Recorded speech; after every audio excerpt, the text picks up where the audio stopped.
Hi, I'm Elizabeth Errico, Executive Director of the Children's Mental Health Resource Center. Part of what we do at CMHRC is to provide information and resources to families and their providers on how to effectively manage mood disorders, bipolar disorder, and its newly identified phenotype, dubbed fear of harm, or FOH. Comprehensive treatment sometimes takes a while to put into place. Connecting with a provider that understands these disorders in children and teens and knows how to prescribe for them doesn't always happen as quickly as we need it to. And if you're struggling with this, please let us know so we can help.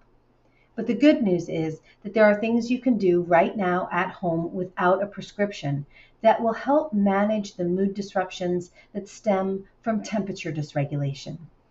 Think of it as a way to get a head start on the treatment that you need. In this video, we're going to walk you through the basics you need to know about temperature, how temperature impacts sleep, what are effective cooling and light strategies.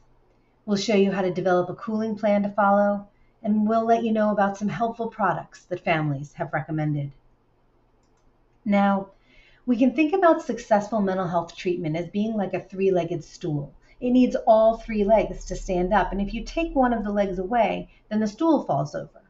All three components of treatment are necessary and essential for it to be effective. Those three legs include the right medication and medication monitoring from a psychiatrist or psychiatric nurse practitioner, psychotherapy, which is conducted with a mental health professional like a professional counselor, clinical social worker, or psychologist, and lifestyle interventions, which the patient and family can control at home. Now, you're not going to be able to resolve all symptoms with lifestyle interventions, but you can reduce both frequency and intensity of temperature-driven symptoms with these strategies. You can begin using them immediately while you're waiting for the other two treatment components to get lined up and working. And the plan can become a building block of long-term treatment success from childhood through adulthood. We go into a lot more detail on temperature dysregulation in our webinars and clinical seminars, which I recommend you watch if you're a CMHRC member. But in case you haven't seen any of them, we're going to cover a very brief overview of what temperature regulation and dysregulation are. The human body naturally generates heat during the day in order to keep the body alert and active. It also gets rid of any excess heat that's not needed. The brain and body work together to do this all throughout the day, in every body, as a matter of routine. But when the body can't regulate its temperature properly, or is thermodysregulated, the body does three problematic things. First, it generates heat when it's not needed because it can't properly tell what's hot and what's cold, or how much heat is needed when. Second, the body holds on to all of the heat that it's generated and doesn't let it go. And third, the body's natural temperature rhythms are thrown off, and the body is hot in the evening when it's supposed to be cooling off, and cold in the morning when it's supposed to be heating up. While there are scientific ways of measuring this dysregulation, most people can see the telltale signs of temperature dysregulation quickly once they know what to look for. These include things like ears or cheeks that get red and warm to the touch without an environmental cause. Heat can feel as though it's radiating off the torso, like an actual radiator. And the individual may avoid wearing clothes or refuse to put on weather-appropriate clothes like coats or long pants when it's cold out. This temperature dysregulation can also cause a person to exhibit symptoms that are often mistaken as behaviors and are incorrectly labeled as choices. But these so-called behaviors are really symptoms triggered by a reaction to built-up body heat. They can include hostility, aggression, and defensiveness. And they can include misperceptions of the level of threat in the environment, with people experiencing intense fears which trigger them into the fight or flight instinct when it's not needed. Temperature dysregulation also disrupts the body's natural temperature rhythms, which are supposed to cool the body down in the evenings to prepare for sleep and warm up the body in the morning.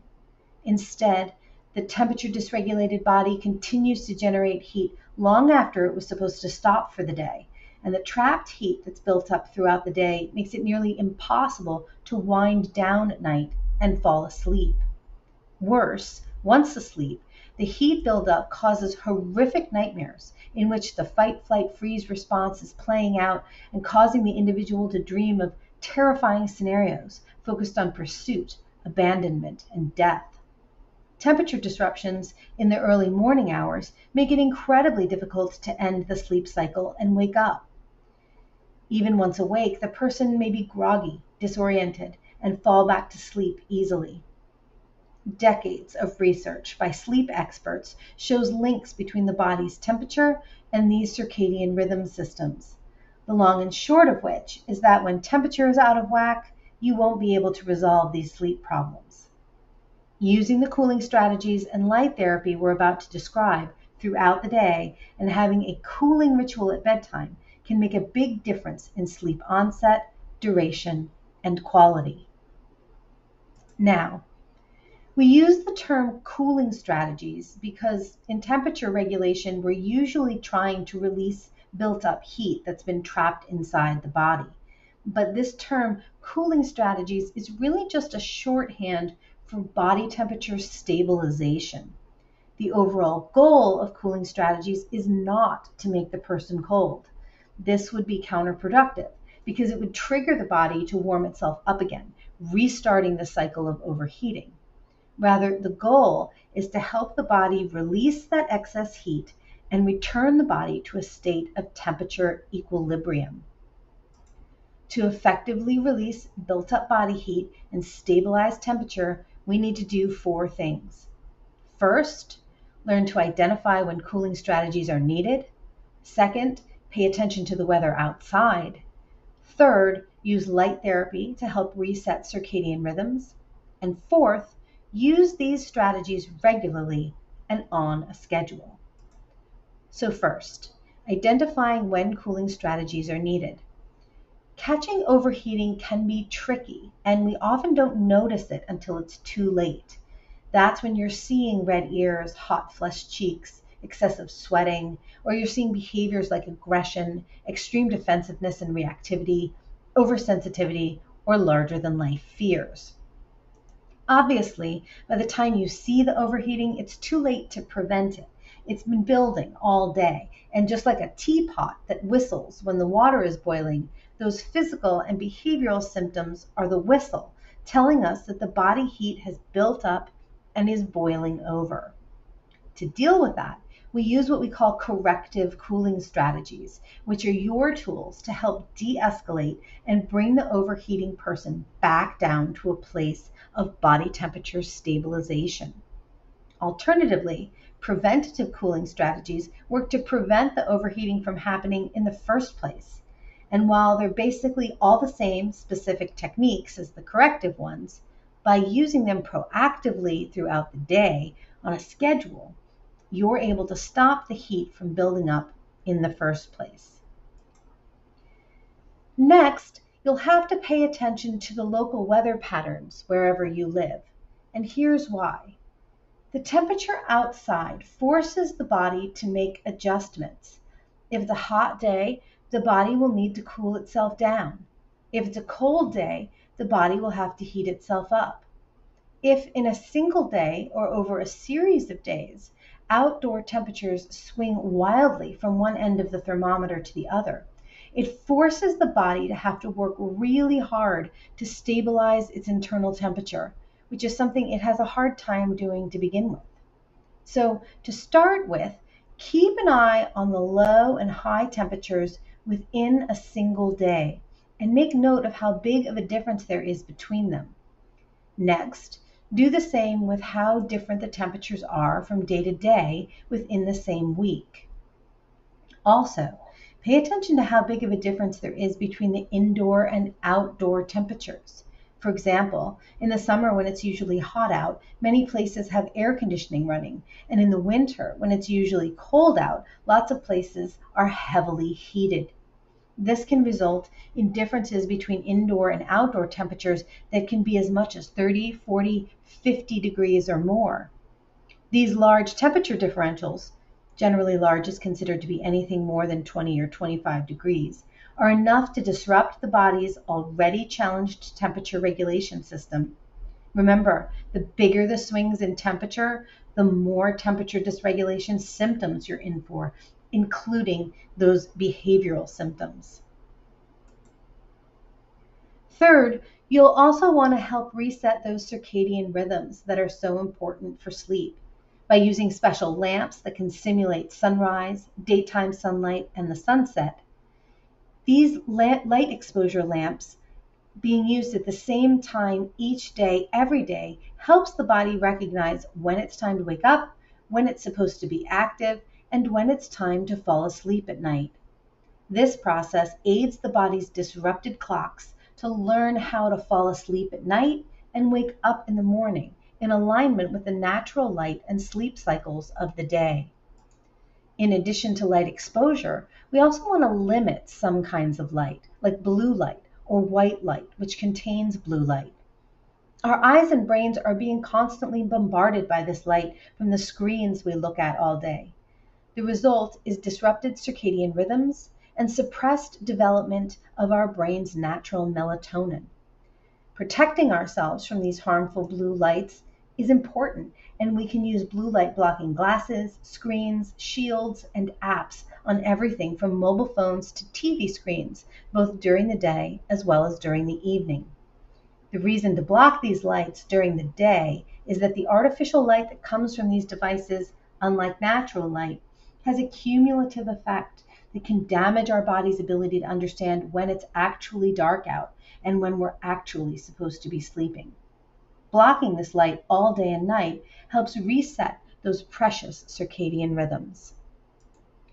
Fourth, to achieve our overarching goal of helping the body stay temperature stable as much as possible, we need to use these lifestyle interventions regularly, consistently, and on a schedule, and to also use them to make adjustments during times when symptoms break through, both as part of routine as well as when the weather is working against us. We've already talked about the light therapy interventions, so now let's look at the temperature stabilization strategies. These get broken down into 4 categories: submersion, eating and drinking, adding coolness, and removing heat. The first and most effective cooling strategy is submerging the body in water.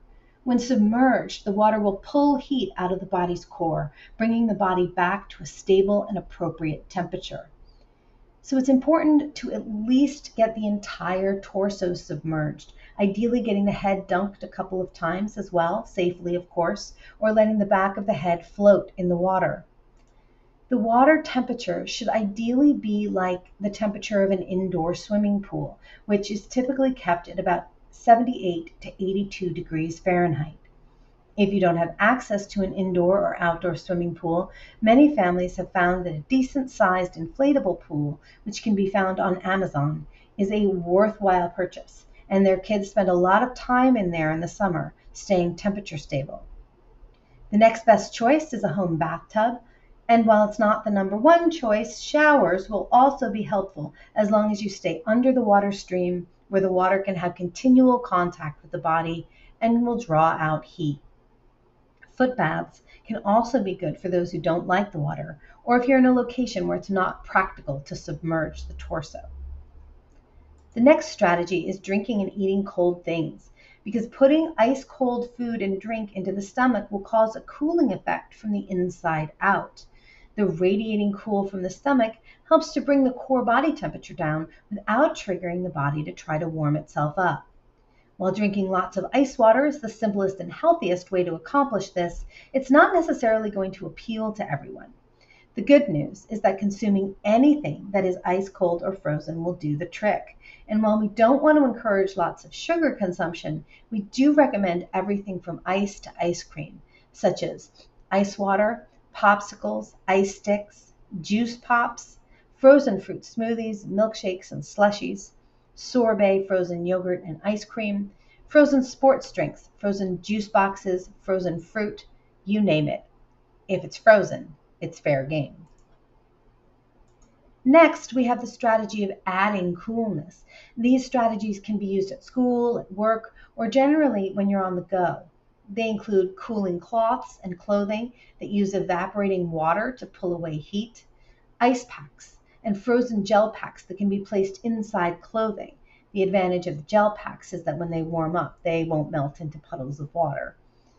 Placing these cold cloths or frozen packs on the back of the neck, wrists, ankles, or feet and forehead assist the body at all of the natural points of heat escape, pulling the body's warmth away from the core while sending cooled blood back to the torso. The last category involves air circulation to remove buildup heat from the skin. The body expels heat through the skin, so keeping as much skin exposed as possible can be a valuable tool to remove heat from the body. You can accomplish this by using fans, which blow across the skin to pull away heat, keeping hands, feet, and the head exposed as much as possible to let heat escape, especially at bedtime and while sleeping, and not using too many layers of clothing or sheets and blankets between which the air becomes trapped and warms the body, and wearing vented athletic clothing that wicks moisture and heat away from the skin. These strategies involving air circulation are especially important during the night when the body needs to stay cool in order to stay asleep. But cooling while we're asleep is a slightly different process because we have to build into the sleep environment things to help release heat. Bedtime and sleeping both become a lot easier when we start with a pre-bed cooling routine, including a tepid bath for 20 or 30 minutes. Then while sleeping, you can use ceiling fans or oscillating floor fans that are aimed to blow air across the body, or use cooling bed sheets or even mattress fans like the brand BedJet.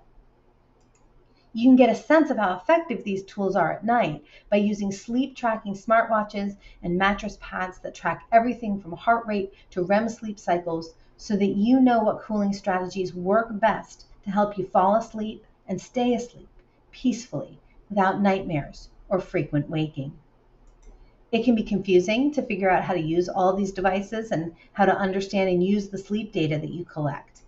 Each month we have a group exclusively for CMHRC members called Tech Talk, where our resident tech guru answers questions about how to collect and use the sleep data to help manage symptoms. So these 4 categories of cooling were submersion, eating and drinking, adding coolness, and air circulation. And when they're combined with the light therapy strategies of blue light blocking and sun simulations, they're going to be the standard go-to interventions that you'll use for both prevention and correction as you combat heat buildup, temperature dysregulation, and sleep disruptions. Now, we're going to talk you through how to make a cooling plan to help you implement these strategies daily. Remember, there are 2 times these interventions are going to be used. The first is for prevention to help keep body temperature stable enough that overheating doesn't occur in the first place. The second is for correction, when overheating has already begun and all of the symptoms we're trying to reduce start to break through. Remember, the more prevention you do, the less frequently you'll have to do the correction.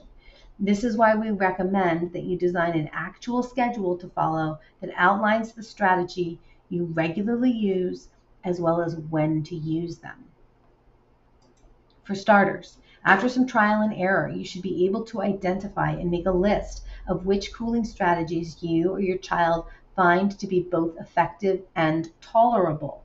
This is important because, as we all know, if the intervention isn't tolerable, there will be a significantly reduced likelihood it's going to be used.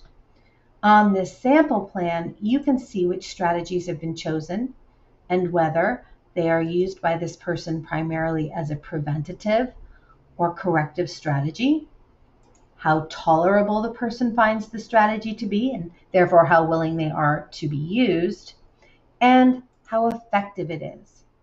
For example, drinking cold liquids is both preventative and corrective, is tolerable and highly effective. This format can make it easier to keep track of strategies and transfer that knowledge easily to others when there's a change in caregiver. You can spend a few weeks trying out the various cooling strategies to determine which are going to be the most effective and tolerable, and then create a simple document or spreadsheet to keep track of which ones will be your go-to interventions. This next section shows a sample daily schedule with quick and easy interventions to prevent heat buildup in the first place, which reduces the need for corrective measures, and it includes light therapy as well. You can see that the day starts with waking up with a sunrise simulation, integrating a protein powder frozen milkshake for breakfast, using 1 minute of a daylight simulation lamp at 9 a.m., at 11 using an evaporative cooling towel on the back of the neck, at lunch drinking a frozen sports drink and having a fan blowing directly onto the skin for 10 minutes, at 2:30 using a frozen gel pack hat on the head and neck for 10 minutes, 4 p.m. having a snack, drinking a frozen fruit smoothie, and sitting with a cool foot bath for 10 minutes. At 5:30, using a cooling neck ring for 10 minutes before dinner.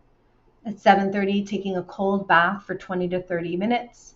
And at 9 p.m., turning on a bed fan and turning on your sunset lamp. Setting this up as a daily checklist is very helpful. Combined with alarms that go off on your phone or smartwatch as a reminder, makes following this kind of plan easy. For parents, it can also be set up in a spreadsheet that can be shared amongst caregivers and teachers as an effective way to make sure that the plan is being followed across settings and amongst all of those who look after the child. Obviously, an effective lifestyle intervention plan is going to require the use of some products, but you don't have to break the bank. CMHRC member families have long been on the hunt for products to help them maximize cooling, and their research and testing benefits the whole community. You can find evaporation cooling towels for $8 to $10, like this one from the brand Arctic Cool, or this wearable cooling gel collar from Cool Time for $25. These portable neck fans are fantastic, blowing air across the neck and up past the ears at 3 different speeds. They run about $24 depending upon which color you select. The Magic Gel Ice Head Wrap, which sells for $24.99 and can be kept in the freezer. Hydro flasks run about $50 but are worth the investment because they are a great way to keep a lot of liquid, up to 40 ounces, icy cold for a full day, making those hourly cold drinks easy to have. There are also slightly more expensive items like this Sunrise Sunset Simulator lamp for $98, the Sleep Quality Tracking Mat from Withings, which costs about $130, and larger ticket items like the mattress fan systems from the brand Bedjet, which can be quite expensive.